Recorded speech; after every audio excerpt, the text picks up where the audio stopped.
বাংলাদেশ বনাম আয়ারল্যান্ডের মধ্যকার 2 ম্যাচ টেস্ট সিরিজের প্রথম টেস্টে বাংলাদেশ আয়ারল্যান্ডকে 1 ইনিংস এবং 47 রানের বিশাল ব্যবধানে হারাতে সক্ষম হয়। এটা বাংলাদেশের জন্য টেস্ট ক্রিকেটে হিস্টোরিক একটা উইন।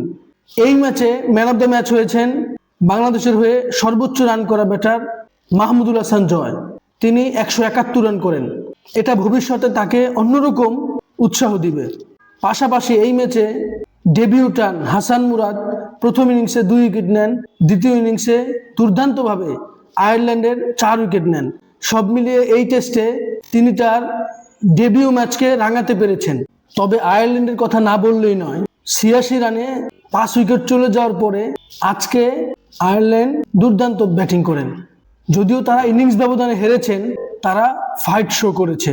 তবে মিরপুরে সেকেন্ড টেস্টে আয়ারল্যান্ড আরও ভালো খেলবে সে প্রত্যাশা রাখতেই পারি। এই সিরিজে বাংলাদেশের ব্যাটিং কোচ হিসেবে দায়িত্ব পালন করছেন মোহাম্মদ আশরাফুল।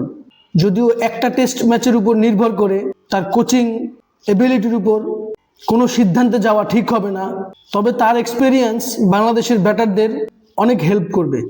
তবে বাংলাদেশ বনাম আয়ারল্যান্ডের দ্বিতীয় টেস্ট মিরপুরে। এই টেস্ট হবে বাংলাদেশের ইতিহাসে সবচাইতে অন্যরকম, কেননা বাংলাদেশ টেস্ট ক্রিকেটে এই প্রথম কোনো ক্রিকেটার তার 100তম টেস্ট ম্যাচ খেলতে যাচ্ছে।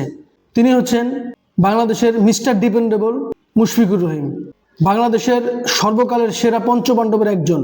বাংলাদেশ ক্রিকেটকে পরিবর্তন করার পিছনে যার অবদান অনবদ্য।